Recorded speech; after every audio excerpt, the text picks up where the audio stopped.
महाराज की ನರಿ ನಾಯಿ ಹಲ್ನಂಜು ಚೇಳಿಗೆ ಕೊನೆ ನಂಜು. ಈ ದುರುಳ ಮಾನವನಿಗೆ ಇರುಳೆಲ್ಲ ನಂಜು ಅಂತ ಸಂಗನ ಬಸವ ಶಿವಯೋಗಿಗಳು ಯರನಾಳದಿಂದ ಬಂಧನಾಳ ಮಠಕ್ಕೆ 1916ರಲ್ಲಿ ಬರ್ತಾರೆ. ಅವರಿಗೆ ಅಧಿಕಾರ ಆಗ್ತದೆ ಅಲ್ಲಿ. ಆ ಸಂದರ್ಭ ಭಕ್ತರ ಭಾಗ್ಯ ನಿಧಿಯಾಗಿ ಬೆಳೆದಿರ್ತಕ್ಕಂಥ ಸಂಗನ ಬಸವರು ಜನ್ಮ ಜನ್ಮಾಂತರದ ತಪಸ್ಸಿನ ಫಲದಿಂದ ಈ ಭೂಮಿಯ ಕತ್ತಲೆಯನ್ನು ಕಳಲಿಕ್ಕೆ ಅವತಾರವೆತ್ತಿ ಬಂದಿರತಕ್ಕಂಥ ಸಂಗನ ಬಸವರಿಗೂ ಕೂಡ ಪರೀಕ್ಷಾ ಕಾಲ ಒಂದಿತ್ತು. ಮಾಯೆ ಯಾರನ್ನು ಬಿಡೋದಿಲ್ಲ, ಅದು ಎಲ್ಲರನ್ನ ಪರೀಕ್ಷೆ ಮಾಡ್ತದೆ.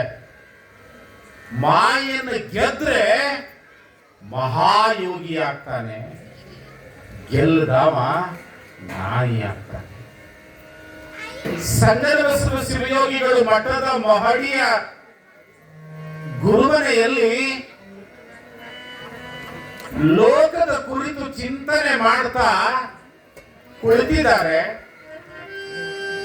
ಒಬ್ಬ ಹೆಣ್ಣು ಮಗಳು ಬಹುದೊಡ್ಡ ಶ್ರೀಮಂತ ಮನೆತನದ ಅತ್ಯಂತ ಸುಂದರಿಯಾಗಿರ್ತಕ್ಕಂಥ ಪರಮಾತ್ಮ ತಿದ್ದಿ ತೀಡಿ ಮಾಡಿರ್ತಕ್ಕಂಥ ಸೌಂದರ್ಯವತಿಯಾಗಿರ್ತಕ್ಕಂಥ ಒಬ್ಬ ಹೆಣ್ಣು ಮಗಳು ಆ ಮಹಡಿಯನ್ನ ಏರಿ ಬರ್ತಾಳೆ. ಮಾಯೆ ನಿನ್ನ ತೊಡೆ ಇರ್ತದೆ, ಮಾಯೆ ನಿನ್ನ ಹೆಗಲೇ ಇರ್ತದೆ, ಮಾಯೆ ನಿನ್ನ ತಲೆಯನ್ನೇ ಇರ್ತದೆ. ಆದ್ರೆ ಎಚ್ಚರ ಬಂದು ಸಂಗನ ಬಸವ ಶಿವಯೋಗಿಗಳಿಗೆ ನಮಸ್ಕಾರವನ್ನು ಮಾಡಿ ಪಾದವನ್ನು ಗಟ್ಟಿಯಾಗಿ ಹಿಡಿದು ಕೇಳ್ತಾಳೆ, ಶಿವಯೋಗಿ, ನನ್ನ ಮನಸ್ಸು ನಿನ್ನ ಮೇಲೆ ಆಗಿದೆ. ನಾನು ನಿನ್ನನ್ನ ತುಂಬಾ ಪ್ರೀತಿ ಮಾಡ್ತಾ ಇದ್ದೇನೆ. ಯಾಕೆ ಮಾಡಬಾರ್ದು? ನನ್ನ ಮನಸ್ಸು ನಿನ್ನ ಮೇಲಿದೆ, ನಿನ್ನ ಮನಸ್ಸು ನನ್ನ ಮೇಲೆ ಯಾಕೆ ಇರಬಾರ್ದು ತಾಯಿ ಅಂತ ಸಂಗನ ಬಸವ ಕೇಳ್ತಾರೆ. ನೀನು ಒಬ್ಬಳ ಮೇಲೆ ಇಲ್ಲವಾ? ಈ ಜಗತ್ತಿನಲ್ಲಿರ್ತಕ್ಕಂಥ ಎಲ್ಲ ಮಾನವರ ಮೇಲೆ ನನ್ನ ಮನಸ್ಸಿದೆ.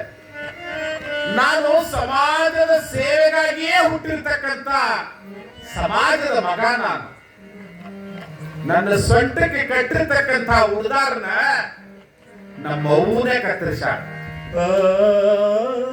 ಯಾವಾಗ ನನ್ನ ತಾಯಿ ನನ್ನ ಉದಾರ ಕತ್ತರಿಸಿದ್ರು ಅವಾಗ ನೀನು ನನ್ನ ತಾಯ.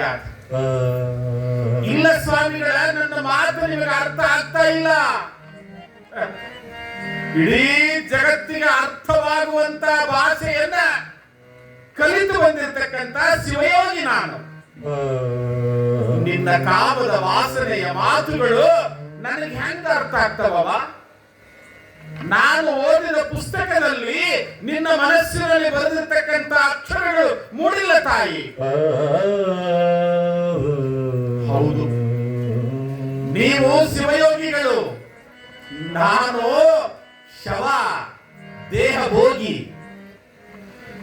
ನಿನ್ನಂತ ಒಂದು ಮಗನನ್ನ ಹಡದ್ನಿ ಅಂದ್ರೆ ನಿನ್ನ ಸಮಯಕ್ಕೆ ಬರುವುದಿಲ್ಲ. ಈ ಸಿಕ್ಕ ಸಂದರ್ಭವನ್ನ ವ್ಯರ್ಥ ಮಾಡಬೇಡ ಶಿವಯೋಗಿ. ಹೌದವ್ವ, ನನ್ನ ಸಂಘ ಮಾಡಿ ನನ್ನಂಥ ಮಗನನ್ನ ಪಡಿಬೇಕು ಅನ್ನುವಂತ ಹಂಬಲವನ್ನು ಹೊತ್ತು ಬಂದಿರತಕ್ಕಂತ ಮಹಾತಾಯಿ ಏನು ನೀನು?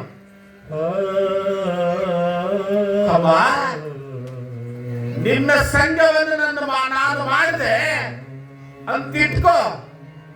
ಆದ್ರ ನಿನ್ನ ಹೊಟ್ಟೆಯಲ್ಲಿ ಮಗು ಆಗಲಿಲ್ಲ ಅಂದ್ರೆ ಹೆಂಗ್ ಮಾಡೋದು? ಮಗುವಿನ ಯೋಗ ನಿನ್ನ ಗರ್ಭಕ್ಕೆ ಬರೆದಿದ್ದಿಲ್ಲ ಪರಮಾತ್ಮ ಅಂದ್ರೆ ನಿನಗೆ ಅಸಮಾಧಾನ ಆಗ್ತದಲ್ಲ ತಾಯಿ. ಬೇಡಿ ಬಂದವರನ್ನ ಹಾಗೆ ಕಳಿಸುವುದು ಶಿವಯೋಗಿಯ ಲಕ್ಷಣವಲ್ಲ. ನೋಡುವ, ಅಷ್ಟು ದೊಡ್ಡ ಪ್ರಯಾಣ ಬೇಡ. ನಿನ್ನ ಹೊಟ್ಟೆಯಲ್ಲಿ ಮಗು ಬೆಳಿಬೇಕು, ಅವಾಗ ನನ್ನಂಗೆ ಓದಬೇಕದು. ಅಷ್ಟೆಲ್ಲ ಬೇಡ. ನೀನೇ ನನ್ನವ್ವ, ನಾನೇ ನಿನ್ನ ಮಗ, ನನ್ನನ್ನು ಮಗ ಅಂತ ಸ್ವೀಕಾರ ಮಾಡುವಂತ ಸಂಖ್ಯಾನ ಶಿವಯೋಗಿಗಳು ಎದ್ದು ನಿಂತ ತಾಯಿಗೆ ಕೈ ಮುಗಿತಾರೆ.